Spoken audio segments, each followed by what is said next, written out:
8వ అధ్యాయము 26, 27, 28.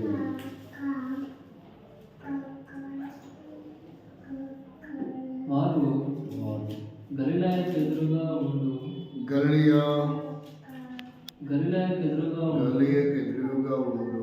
గెరాసేనీయుల దేశమునకు వచ్చి ఆయన ఒడ్డున దిగినప్పుడు ఆ ఊరివాడు ఆయన ఎదురుగా వచ్చి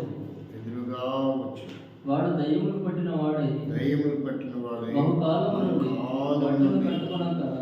బట్టలు కట్టుకొనక సమాధులలోనే గాని ఇంటిలో ఉండేవాడు కాడు. వాడు యేసును చూచి కేకలు వేసి ఆయన వెంట సాగిలపడి, యేసు సర్వోన్నతుడైన దేవుని కుమారుడా, నాతో నీకేమి, నన్ను బాధపరచుకోమని నేను వేడుకొనుచున్నానని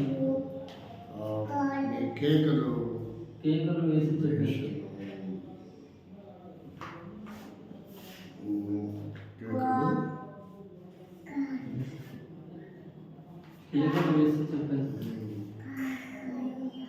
ప్రేమల తండ్రి, మా వెంటనే దేవుని కలిగించి తీసుకుని యేసు నామములో ప్రార్థిస్తున్నాము.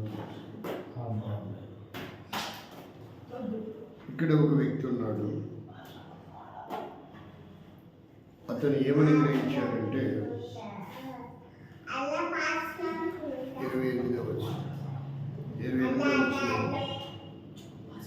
28వ వచనంలో యేసును చూచి ఆయన ఎదుట సాగిలపడి, యేసు సర్వోన్నతుడు. యేసు ఎవరని గ్రహించాడు? సర్వోన్నతుడు. ఏం చేశాడంట? ఆయన ఎదుట తెలుగులో సాగిలపడ్డ.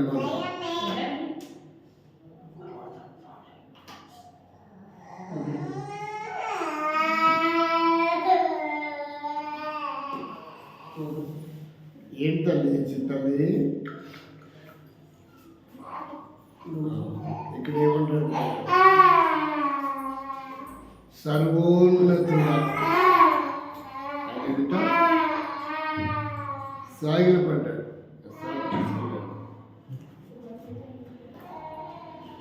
లోపల కూర్చుంటాడు. వీళ్ళకి తినబెట్టబడుతుంది. పిల్లలకి సాపు తీసుకెళ్ళి అని ఎందుకు ఇచ్చాడు ఇక్కడికి?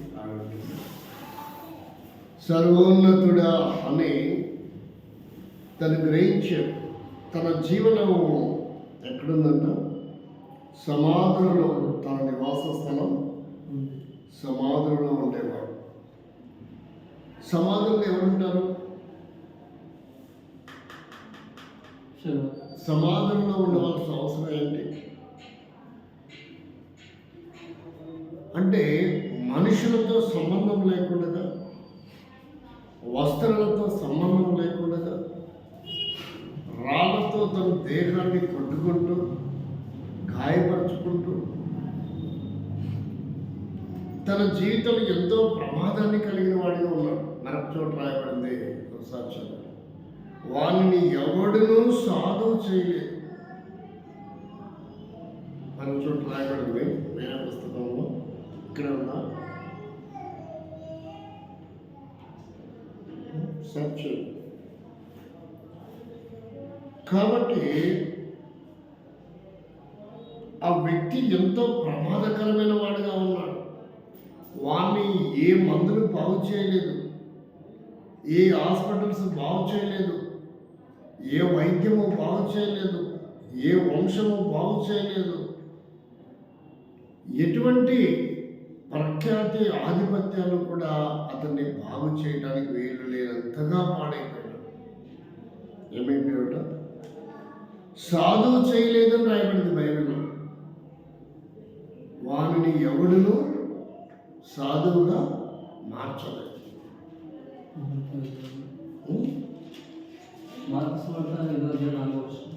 ఎవడు కూడా వాళ్ళు ఏం చేయలేకపోయినారంట? సాధువు అంటే అర్థమైంది, ఎవరికి హాని కలిగించినటువంటి వాడు. సాధు చేయబడలేదని సాధు అని అర్థమైంది. పంచాలు పట్టింపులకు వెళ్ళినటువంటి వాడు. రెండవది, ఎవరి మీద ప్రతిదండన తీర్చుకోలేనటువంటి వాడు. కోపము ఆవేశం లేనటువంటి వాడు. వాడు సాధు అంటే అర్థం ఏంటంటే వాడికి రాగద్వేషాలు లేవు అని అర్థం. సాధువు అంటే అర్థం ఏంటంటే సామాన్యమైనటువంటి వాడు. చూడండి, ఆయన గురించి ఏమని రాయబడింది ఇక్కడ. మార్కు ఏమని రాస్తూ వచ్చాడో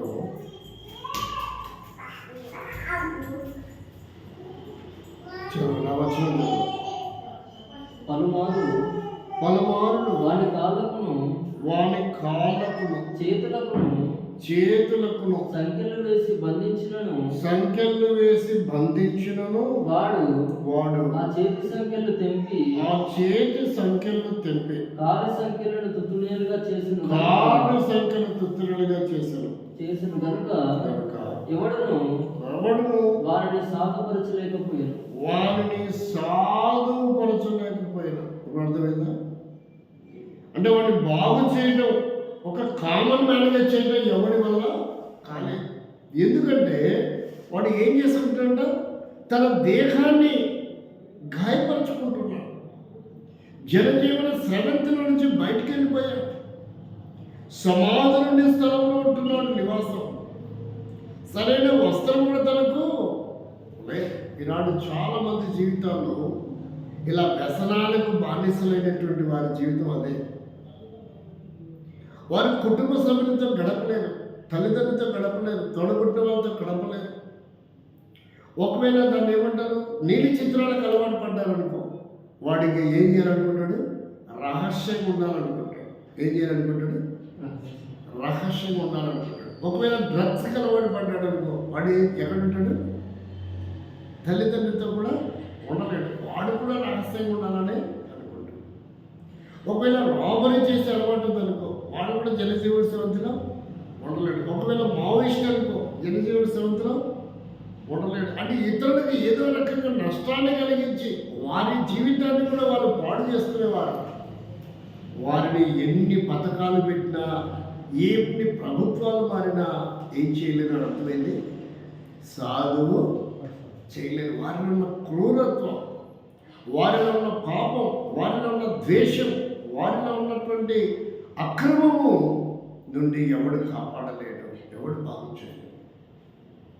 అందుకే ఈ మాట రాయబడింది, ఎవడును సాధువు చేయలేదు. అంటే ఎవడి వల్ల కాదు. ఇప్పుడు అతను బాగోవాలా, అతను ఏం కావాలి, ఇప్పుడు బాగోవాలి. కొంతమంది జీవితాలు పాడైపోయినాయి, కొంతమంది జీవితాలు చుట్టకు అలవాటు పడిపోయినారు, కొంతమంది జీవితాలు సిగరెట్కి అలవాటు పడిపోయినారు, కొంతమంది జీవితాలు మందుకు అలవాటు పడిపోయినారు, కొంతమంది మారక ద్రవ్యాలకు అలవాటు పడ్డారు, కొంతమంది క్లబ్లకు అలవాటు పడ్డారు. బట్ మరి ఎవడు బాగు చేయడం చేత కాదు. వారికి కులం ఉంటుంది, గోత్రం ఉంటుంది, వంశం ఉంటుంది, డబ్బు ఉంటుంది, పేరు ఉంటుంది, పలుకుబడి ఉంటుంది, రాజకీయ ఇన్ఫ్లుయెన్స్ అధికారాలు ఉంటాయి. ఒక మంచి డాక్టర్గా, టీచర్గా, లెక్చరర్గా, ప్రొఫెసర్గా, ఇంజనీర్గా కూడా వాళ్ళు పనిచేస్తుంటారు. ఈరోజు నక్సల్స్ అంటే చదువులాంటి ఏలు ముద్ర వాళ్ళు ఉంటారా? డిగ్రీలు, పీజీలు, పిహెచ్డీ చేసిన వాళ్ళే ఉంటారు. ఒక్కోడు 4-5 భాషలు మాట్లాడే వాళ్ళు కూడా ఉంటారు. వారి టాలెంట్ అంతా కూడా ఎంతో వేదనకరమైనటువంటి జీవితానికి. కొంతమంది 10th క్లాస్లోనే మావోయిస్టులు కలిసిపోతారు, కొంతమంది ఇంటర్మీడియట్లో, కొంతమంది డిగ్రీలో, కొంతమంది భయంతో పారిపోయి కూడా మావోయిస్టులు కలిసిపోతారు. కాబట్టి ఎందుకు చెప్తున్నానంటే, కొంతమంది జీవితాలు ఇంకా అంతే పాడైపోతాయి. ఇంకా వాటిని బాగు చేయడం ఎవరి వల్ల కాదు. కొంతమందికి సరైన బట్టలు కూడా ఉండవు. ఎందుకంటే వాళ్ళు బట్టలు కొనుక్కోవాలంటే ఏం చేయాలా, ఎవరినైనా చంపాలి, ఎవరినైనా దొంగిలించాలి, రోబరీ చేయాలి. కాబట్టి వారికి సరైన వస్త్రం కూడా. అందుకే వీడిని చూసి ఊళ్ళో వాళ్ళందరూ భయపడ్డారు. ఊళ్ళో వాళ్ళు ఏమయ్యారు, భయపడ్డారు. కాబట్టి ఇప్పుడు వాడు ఎక్కడున్నాడంట, వాడి నివాసం ఎక్కడ, ఎక్కడ వస్తాడు? ఎక్కడ ఉంటాడు నివాసం? సమాధి. సమాధులలో. వాడి నివాసం ఎక్కడ? సమాధి. సమాధులు ఎవరుంటారు? బతికినలా చచ్చిపోయినా? చనిపోయి. వీరికి ఇబ్బంది పడ్డాడా? వీడు బతికినట్టు చచ్చిపోయినాడా? బతుకున్నాడు. బతికే ఉన్నాడు, కానీ అది చచ్చిపోయిన వాడితో సమానం. ఎఫెసు పత్రిక 2:1-2 మనం అనుకుంటున్నాం మన లెక్కలు తెలుసు, మనం బతుకున్నామని, కానీ వాడు చచ్చిపోయిన వాడే. ఏ విషయంలో చచ్చిపోయినాడు, ఏ విషయంలో బతికాడు మనం చూద్దాం. మీ అపరాధముల చేతను, మీ అపరాధముల చేతను, పాపముల చేతను మీరు చచ్చిన వారే ఉండగా, మీరు చచ్చిన వారే. కాబట్టి ఇప్పుడు అర్థమైందా? సమాధులు ఉండేది ఎవరు? చనిపోయిన వారు. అయితే మనం ఎలాంటి వారు అంటే, ఎవరినో బాగు చేయలేని స్థితిలో, భ్రష్టు పట్టిపోయిన జీవితం. కాబట్టి మనం కూడా ఎక్కడ ఉండడానికి ఇష్టపడ్డాం? ఆ కంపలోనే, ఆ మురుగులోనే, ఆ అపవిత్రతలోనే, ఆ ప్రమాదకరమైన స్థలమే, ఆ వేదనకరమైన స్థలం. అక్కడికి ఒక మనిషి వెళ్తున్నట్టే కుటుంబం, వంశం అందరూ ఏం చేస్తారు? సంతోషిస్తారా? విలపిస్తారు కదా. అక్కడికి ఒక వ్యక్తి వెళ్తుంటేనే కన్నీరు మున్నీరుగా బాక్సు లేక శవం ఇంట్లో ఉన్నంత సంతోషమే, ఎత్తుతుంటే సరిగ్గా ఎట్లుంటది. అప్పుడు దాకా ఏడన్నా కూడా ఏం చేస్తారు అంటే, ఇప్పుడు వాడు ఎక్కడికి పోతాడు? ఇక ఇక్కడనే ఉంటే కొన్ని నిమిషాలు మనిషి దేహం అనేది కనబడుతుంది. ఎత్తితే ఇక దేహం తగలబెట్టడమో పాతి పెట్టడమో తర్వాత మళ్ళీ కనపడే అవకాశం లేదు. అందుకని అంటారు, చివరి చూపులు ఎవరైనా చూసే వాళ్ళు ఉన్నారా? ఇంకెవరైనా వచ్చే వాళ్ళు ఉన్నారా? ఎవరైనా చూసే వాళ్ళు ఉన్నారా అంటారా లేదా? ఇక దాని తర్వాత తగలబెట్టినా కనపడదు, పాతి పెట్టినా కనపడదు. కాబట్టి అందుకని ఇంతగా వినిపిస్తారు, కుటుంబం అంతా వినిపిస్తారు. కాస్త శవమన్న ఉంటే కళ్ళెదురుగా కాస్త ఏడుపు తగ్గుతుంది. ఒక్కసారి ఆ శవాన్ని ఎత్తినప్పుడు ఎట్టుంటుంది? ఆ ఏడుపు గోల వాళ్ళకి అందరూ కలిసి ఒక్కసారి ఎందుకు ఏడుస్తారంటే, ఇక తర్వాత మరలా అన్నాడు కనపడదు. ఎక్కడ ఉండబోతున్నాడు? ఎక్కడికి వెళ్తుంది శరీరము? సమాధులలోకి వెళ్తుంది. తాను ఒక సమాధిగా మారిపోతున్నాడు. కానీ వీడు చచ్చిన తర్వాత సమాధికి వెళ్ళారు అందరూ. వీడెప్పుడు వెళ్ళాడంట? బ్రతకుండగానే సమాధులలో నివాసం చేస్తున్నాడు. అంటే ఇప్పుడు ఎలాంటి వాడు? బైబిల్ చెప్తుంది, జీవించుచున్న ఉన్న పేరు మాత్రమే ఉంది, కానీ మనం ఎలాంటి వారం? చచ్చిపోయిన వారం, మృతులం. పాపముల చేత, అపరాధముల చేత మనము నరకములకు, అగ్నిగుండానికే పాత్రలు. ఎవడైనా బాగు చేస్తాడా? ఎవడైనా ఇలాంటి బాగు చేస్తాడా? ఇంతగా చెడిపోయినానికి ఎవడైనా బెయిల్ ఇస్తాడా? పోలీసులు పట్టుకుంటే ఇంతగా నాశనం అయిపోతున్న జీవితం కలిగిన వారికి ఎవరైనా చెయ్యి తీస్తాడా? 1-2 సార్లు చేస్తాడు, తర్వాత బెయిలింగ్ ఎవడు? బెయిల్ కూడా ఎవడు? ఇక తిరిగి మరలా జనంలోకి రావడం కూడా జరగదు. ఇక అట్లా తిరిగి ఇక మరణానికే వెళ్తాడు. అందుకే ఎవడును అతన్ని బాగు చేయలేని ఇంతగా పాడైపోయినాడు. బాగు చేయలేనంతగా పాడైపోయి, భ్రష్టు పట్టిపోయి, సరైన వస్త్రం లేదు, తల మాసిపోయి, గడ్డం మాసిపోయి, సరైన భోజనం లేక, ఆహారం లేక, నీరు లేక, జీవితం మీద విరక్తి పుట్టి మరణమే శరీరం అనుకునే పరిస్థితిలో అతని జీవితం ఉంది. ఎంతో దైనందిగా ఉంది అతని జీవితం. పైపెచ్చి తను ఏం చేస్తున్నాడంటే చూడండి, తన దేహాన్ని ఏం చేస్తున్నాడు?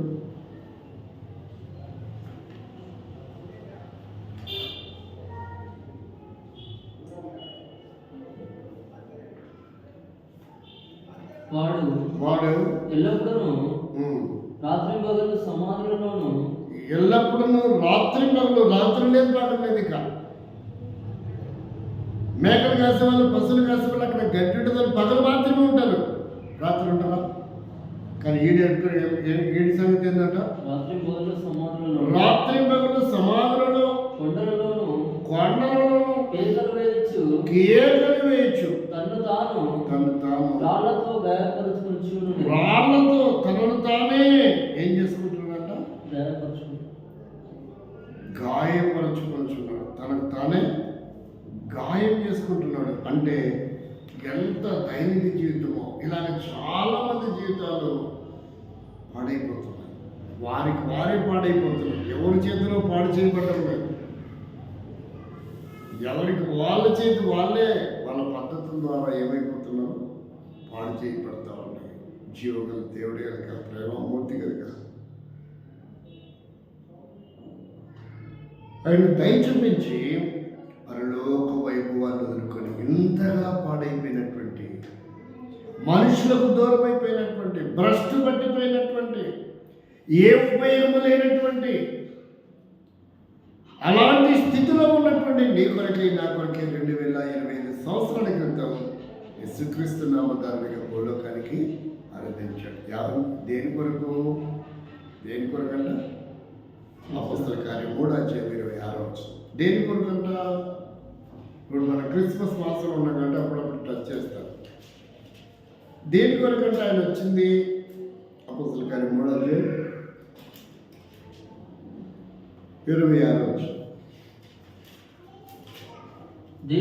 దేవుడు తన సేవకుని పుట్టించి మీలో ప్రతి వారిని వాడి దుష్టత్వము నుండి మళ్ళించుట వలన మిమ్మును ఆశీర్వదించుటకు యేసుక్రీస్తు ప్రభు ఆశీర్వాదకరమైన వాడు.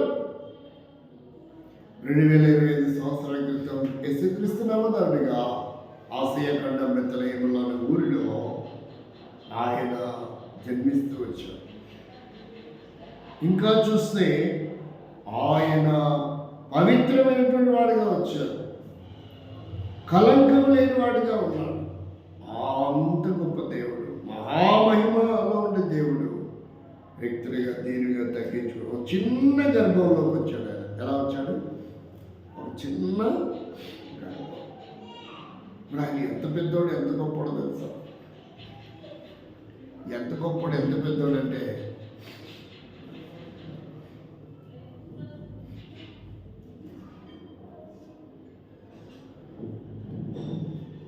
సొలొమోను రాస్తాడు ఆయన గురించి. ఆకాశం ఆయన పాదపీఠం, భూమి పాదపీఠం, ఆకాశం సింహాసనం. ఆ నడివి ఎక్కడుందో తెలియదు. పాదపీఠమేమో భూమి, ఆకాశం అంటే కూర్చునే ఆసనం. మరి ఈ పై భాగం ఎక్కడుంది? అంతటి గొప్ప దేవుడు తను ఎంతగా తగ్గించుకున్నాడు చూడండి. శిలువ మరణం పొందినంతగా ఏం చేశాడు? తగ్గించుకున్నాడు. ఈరోజు మనకి రక్షణ వరకనే రాలేదు, వరకనే మనం బాగుపడలేదు. శిలువ మరణం చెందినంతగా తగ్గించుకున్నాడు. మనం ఏం తగ్గించుకున్నాం? అందుకంటాడు సర్వోన్నతుడైన దేవుడు మన ఓటు టెకేజీ తీసుకుంటున్నదే దేవుడు ఆలోచించిన విధానం. ఎవడు కూడా బాగు చేయలేని స్థితిలో ఉన్నాడు. అయితే ఇప్పుడు ఎవరు బాగు చేయాలా?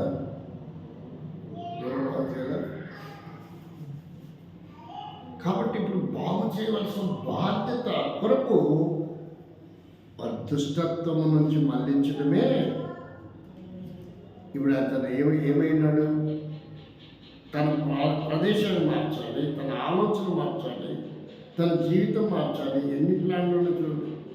కాబట్టి దుష్టత్వం నుంచి మళ్లించడమే దేవుని యొక్క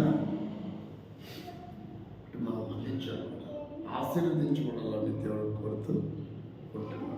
కాబట్టి బాగు చేసే బాధ్యత ఈ విషయంలో కోట్ల మంది ఎవ్వరికి లేనటువంటి ఆధిక్యత యేసుక్రీస్తు నామంలో మనం పొందగలిగాం. ఎందుకు వచ్చాడంట? బాగు చేయడానికి. ఎందుకు వచ్చాడు?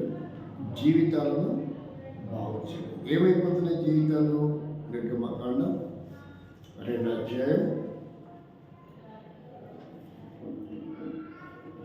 నిర్గమకాండం 2 ఎందుకు వచ్చాడో అక్కడ రాదు.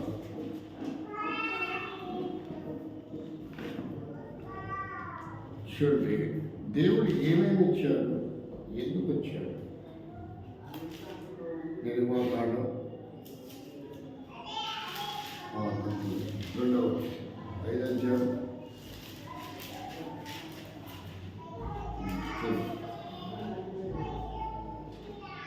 అధ్యాయంలో 3 అధ్యాయం 2 అధ్యాయంలో ఎందుకు వచ్చాడంట? 27 వచ్చాడు. నిర్గమకాండం ఎన్నో అధ్యాయం చెప్తే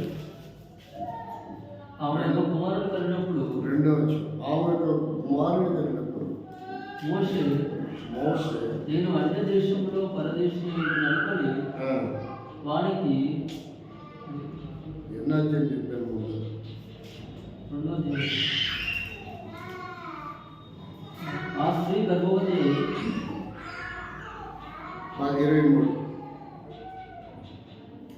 23 అలాగున అనేక దినములు జరిగిన మీదట ఐగుప్తు రాజు చనిపోయాడు. ఇశ్రాయేలీయులు తాము చేయుచున్న వెట్టి పనులను బట్టి నిట్టూర్పులు విడిచిచ్చు. కాబట్టి వెట్టి పనులు కఠినమైనటువంటి పని, ఆ కఠినమైనటువంటి దాస్యముల నుండి, బానిసత్వం నుండి, బానిసత్వ సుఖముల నుండి విడిపించడానికి 3వ అధ్యాయం 5వ వచనంలో ఏం చెప్తున్నాడు? నిర్గమకాండం 3వ అధ్యాయం 8వ వచనం. ఇలాంటి కఠోరమైన హింసలు తన ప్రజలు పొందుతుంటే కాబట్టి ఐగుప్తుల చేతుల నుండి వారిని విడిపించుటకు ఆ దేశంలో నుండి విశాలమైన మంచి దేశములకు. కాబట్టి ఇలాగున భ్రష్టు పట్టిపోయిన మనల్ని బాగు చేయడానికి, ఇక ఈ జీవితాన్ని ఎవరు యేసు తప్ప బాగు చేసే వాళ్ళు ఎవరు లేరు.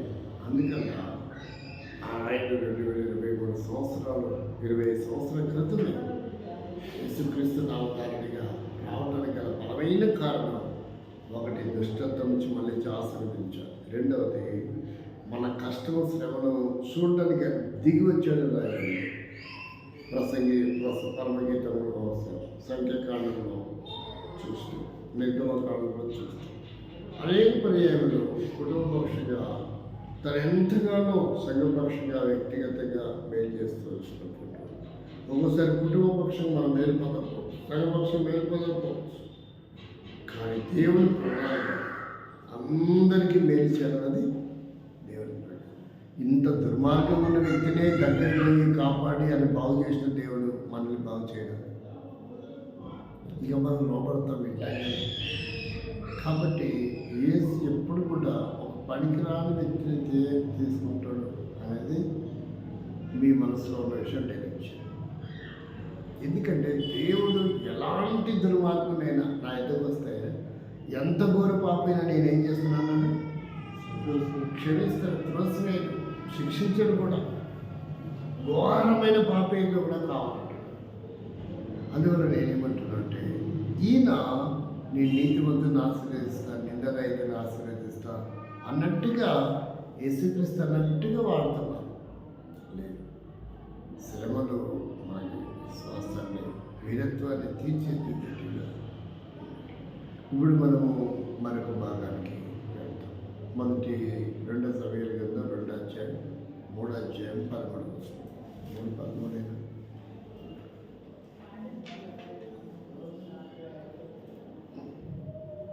చదువు. 2 సమయాల గ్రంథం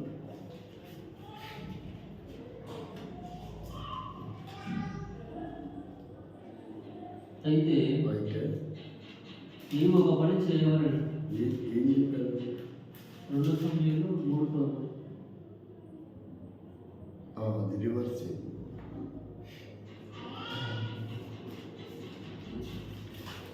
కాబట్టి దేవుని యొక్క ప్రణాళిక మనం బాగు చేయటం. ఏం చేయటానికి? ఎవడు నిన్ను బాగు చేయలేడో నేను నిన్ను బాగు చేస్తాను.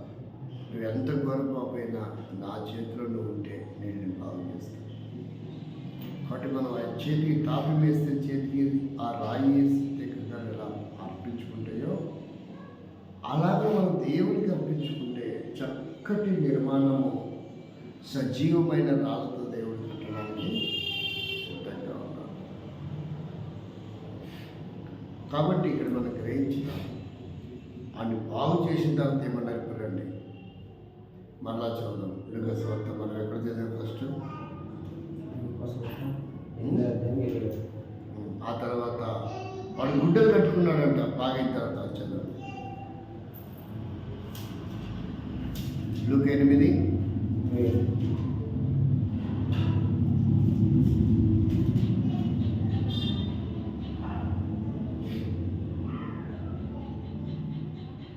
చూడండి ఎంతసేపు పడుతుంది, పేదలు ఇటువైపు ఉంటుంది.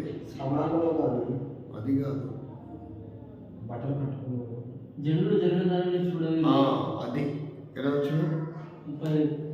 జనులు జరిగిన దానిని చూడవెళ్ళి యేసునొద్దకు వచ్చి దయ్యములు వెళ్ళిపోయిన మనిషిని చూచి బట్టలు కట్టుకొని స్వస్థచిత్తుడై యేసు పాదముల మీద కూర్చున్న చూచి కాబట్టి బట్టలు కట్టుకొని స్వస్థత పొంది నోటిని చూసి భయపడ్డారంట.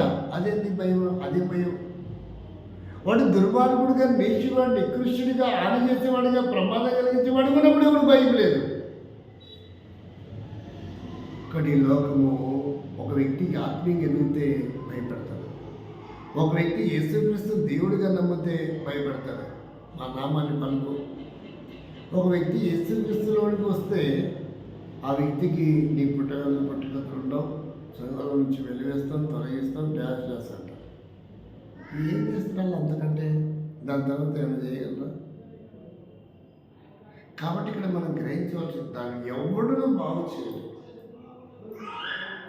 ఆయన బ్రతికించడమే కాదు, బాగు చేయటమే కాదు, బట్టలు కట్టుకుంటే ఆశ్చర్యం వేసింది. కాబట్టి ఈరోజు నువ్వు ఆత్మీయంగా ఎదుగుతుంటే, నువ్వు మార్మల్సుకొని బాప్తిసం తీసుకొని దేవుని సన్నిధితో, ప్రభు బలతో, పరిచయంతో కొనసాగుతుంటే చాలామంది ఓర్చుకోలేని వారు ఉంటారు. ఇక్కడ మనం ఎవరు ఓర్చుకున్నా ఓర్చుకోకపోయినా దేవుడికి అంగీకారంగా ఉండాలి. ఒకవేళ బోధన అనుకోండి, నేను బోధన చేస్తే కూర్చున్న విశ్వాసం మాకు అనుకూలంగా ఉండాలనుకుంటాను, అంతే కదా. ఇప్పుడు నేను అనుకుంటాను నాకు అనుకూలంగా ఉండి లెఫ్ట్ అండ్ రైట్ ఇవ్వాలని నేను అనుకుంటాను. నేను అనుకోలే, కొంతమంది బోధకులు, సేవకులు. మరి ఇప్పుడు వీడికి అనుకూలంగా బోధిద్దామా లేకపోతే సేవకుడికి అనుకూలంగా బోధిద్దామా? ఏది కరెక్ట్? ఇప్పుడు చెప్పండి, ఏది కరెక్ట్? దేవుడికి అనుకూలంగా బోధించడే కరెక్ట్. లేదంటే ఆయన ఏం చేస్తాడు? శిక్షిస్తాడు. శిక్షను తప్పించుకోవాలంటే దేవుడు ఏదనుకుంటాడో అది బోధించాడు. అందువల్ల ఈయన బట్టలు కట్టుకొని బాగుపడితే వాళ్ళకి భయం పడుతుందంట. బట్టలు ఎక్కడ తినడం సంతోషంగా చూశారు, అంతే కదా. ఏ ఇబ్బంది లేదు అటు చూస్తే. కనీసం వాడి పట్ల జాలి పడినాడు కానీ, వాడి గుడ్డ కడదామని కానీ, నైట్ లాంటిదని ఏద్దామని కానీ, వాడిని బ్రతికించడానికి, బాగు చేయడానికి ఎవరు ప్రయత్నం చేయలేదు. ఇప్పుడు బట్టలు కట్టుకొని బాగుపడి బట్టలు కట్టుకుంటే మాత్రం అందరికీ ఏమైందంట? భయం వచ్చిందంట. కాబట్టి నువ్వు ఆత్మీయ ఎదుగుతుంటే కొంతమంది భయపడతావు. ఇంకా ఎదుగుతానేమో, మా అమ్మాయిటైతే కష్టం, మా పరుగు పోతేమో, ఆటంకాలు వస్తాయి. ఆటంకాలు వచ్చినా, అభ్యంతరాలు వచ్చినా, ప్రమాదం వచ్చినా, ఖడ్గం వచ్చినా, కరువు వచ్చినా, చావైన బ్రతికిన మనం దేవుడి కొరకైనా ఒక మంచి నిర్ణయం తీసుకోవాలి. ఇలాంటి నిర్ణయం తీసుకోవాలా? మంచి నిర్ణయం తీసుకోవాలి. ఏడు తీసుకున్నాడు? సమాధుల్లో ఉన్నవాడు సైతం ఏమయ్యాడు? బాగుపడ్డాడు. ఒక అద్భుతం కదా. ఎన్నో సంవత్సరాల నుంచి బట్టలు లేకుండా తిరిగేవాడు సడన్గా బట్టలు వేసుకున్నాడు. అది ఆశ్చర్యమే కదా. అది ఆశ్చర్యపోట్ల. కానీ ఏమైందంటే బట్టలు వేసుకున్నందుకు వీళ్ళు భయం పుట్టింది. కొంతమంది రక్షింపబడితే భయం, కొంతమంది పాట నేర్చుకుని భయం, కొంతమంది వర్తమానం నేర్చుకుని భయం, క్రమంగా మందిరానికి వెళ్తే భయం కొంతమందికి. కాబట్టి వీడు పిచ్చోడు ఉన్నప్పుడు ఎవడు భయపడలా, మంచోడుగా మారిపోయిన తర్వాత అందరూ మాత్రం భయపడతాం. కాబట్టి అతను బాగు చేసింది ఎవరు? జీవము గల దేవుడు. మన బ్రతుకులు ఎలాగున్నా వాటిలో జీవాన్ని నింపి, వాటిలో అమృతాన్ని నింపి, మనల్ని మధురంగా మాట్లాడేటట్టు చేసి దేవుని ఆరాధించే అనుభూతిని తీసుకొచ్చి ప్రభు యొక్క మహామహిమలు ఆయన నిత్య రాజ్యంలో ఉండేదాని కొరకే దేవుడికి అద్భుతం, ఆశ్చర్యకరము జరిగింది. అలాగే కాబట్టి మనం గ్రహించుకోవాల్సిన విషయం ఏంటంటే, ఆయన బాగు చేస్తే ఇంకెవడు బాగు చేయడు. ఆయన వదిలిపెడితే ఇంకెవడు బాగు చేయలేదు. కాబట్టి ఆయన చేతుల దగ్గర వస్తాం, ఆయన చేతికి వస్తాం. ప్రభా నా స్థితి దేని విషయంలో నాకు సహాయం చేయి. ఆయన బాగు చేసిన దేవుడు, వాని కొరకే శిలువ మరణం చెందిన దేవుడు, వాని సమాజంలో తీసుకొచ్చిన దేవుడు, వాడిలో ఉన్న దుష్టకార్యం లయపరిచిన దేవుడు, వాడి వ్యసనాలను విడిపించిన దేవుడు, వాడి గాయపరిచిన స్వభావం గలవాడు, మనుషుల దూరంగా ఉండేవాడు, రహస్యంలో ఉండేవాడు, పాపంతో సంబంధం కలిగిన వాడు. అలాంటి వ్యక్తిని మరణానికి అప్పగించలేదు ప్రభు. వాడిని కూడా నువ్వు బాగు చేశావు. వాని నోట కూడా నువ్వు తెరిచి ఆరాధనతో నింపావు. కాబట్టి నా జీవితంలో కూడా ఇలాంటివి సమస్యలు ఎన్నో ఉన్నాయి. ఒకప్పుడు ప్రభు నన్ను కూడా నువ్వు బాగు చేస్తావు, నన్ను కూడా నీ ఇంటికి నడిపించినావు, నన్ను కూడా నీ నామానికి ఒప్పుకునేటట్టు చేసావు. ప్రతి వారి మోకాలు ఏసులో వంగాలన్నట్టు ప్రభా నా జీవితంలో కూడా నువ్వు చేసినందుకు నీ కొరకే జీవిస్తాను, నీ సాక్షిగా జీవిస్తాను. నన్ను కూడా వాడుకో ప్రభా. అలాగే దేవుడు చేసిన అద్భుతాన్ని బట్టి నీ జీవితంలో ఏ చిన్నదైనా ప్రభా ఇది నా జీవితం బలహీనత, దాన్ని నన్ను బాగు చేశావు. నా కొరకే నీ మరణాన్నే పెట్టావు. అది పెద్ద విశేషం. అదిని బట్టి నువ్వు చేసిన మేలుని బట్టి ఇదిగో నేను మనుషులతో, సమాజంతో, ఆరాధనతో, ప్రజలతో, దేవునింట్లో గడిపే గొప్ప భాగ్యం నాకు కల్పించావు. ఇందుని బట్టి నేను స్తుతిస్తాను, నిన్ను ఆరాధిస్తాను.